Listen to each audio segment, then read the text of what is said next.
in the water, didn't take quite as much time off as Ed Moses. But another guy that had stepped away and has decided to come back and give it a shot. And he's the #1 qualifier in this field. We'll see him in a second. Brendan Hansen. Brendan did not get back in the water soon enough to qualify for the World Championships. That's why you didn't see him last week in Shanghai. And he's already, with that time, Ted, in the prelims, the top American this year so far. Gangloff was the fastest at 0019, and now he's 0017, already the quickest. That's right, and that's cracked the top 10 times in the world this year. So it gives you an idea. And of course, when you say on the world stage, Kitajima is still isn't he the guy in this event? Kitajima, and also the world champion Daliun from Norway. Those two are definitely head and shoulders above everybody else in the world right now, anyway. All right, so the men in the finals here, B.J. Johnson, you saw Stanford. Here's Eric Shanto. He swam the 200 at the Worlds. John Christ, a Stanford swimmer, comes out of lane 3. That's an interesting, a Stanford swimmer wearing a USC cap. You do not see that often, with good reason. Marcus Titus swims out of lane 4. Lane 5 is Hansen, the 4-time Olympic medalist. Silver to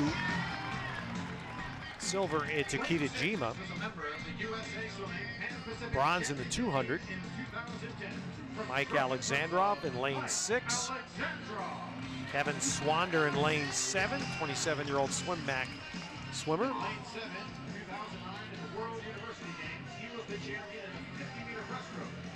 Swimming in lane 8's Eric Friedland, University of Texas.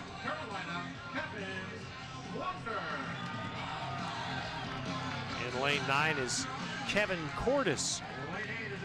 Here's a nice another story. 17-year-old Fox Valley Swim Team, Illinois. Junior Pampax last year. Another swimmer, second one we've seen so far tonight from outside of Chicago.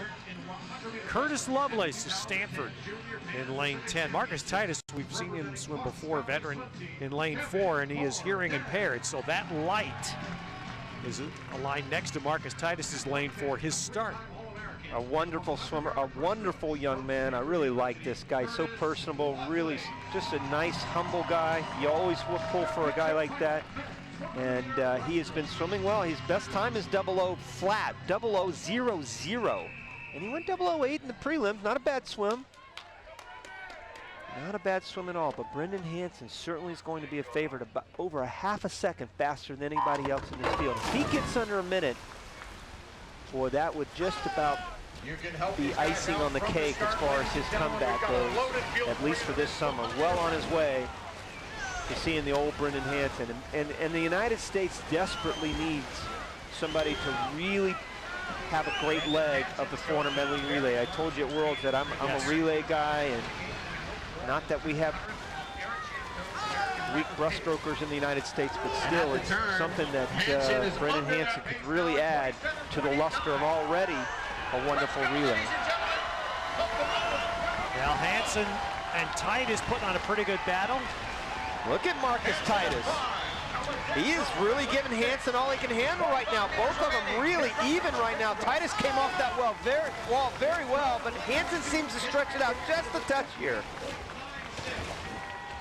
Hansen coming home, looks like he has the edge, and Brendan Hansen comes in, just missed a minute. 0008. And that betters his prelim time by 9/100ths, and it's another top 10 time in the world this year. Right about where he wanted to be. I'm going to ask him what his goal time, if he had a goal time coming in, what that would be, but I bet you he wanted to be under a minute, but still a very good time. And Marcus Titus also swam very well to get second there.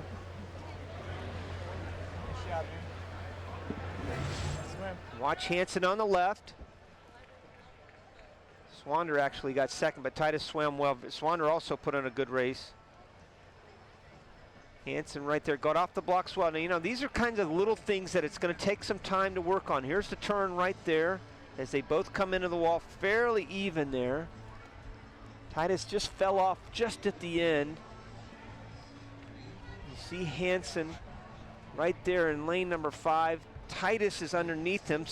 Lane 7 is up there with a white cap. That's Kevin Swander, who really made a push right there at the last couple meters, and Hansen almost got under a minute. And another look at the finish. Watch him come in. You can see Titus just falling off just a little bit. Hansen right above him. Swander really pushing at the end. Boy, how Swander got in there, I have no idea. I thought Titus had gotten him. Great finish, though, by Kevin Swander to get second. Well, Brendan Hansen, national champion in the men's 100 breast. Brendan, both your times today, top 10 in the world this year. Are you happy right now with where you are in your return to the water? Yeah, I think just the last 2 years of not racing kind of showed there a little bit, but you know, I'm right where I want to be.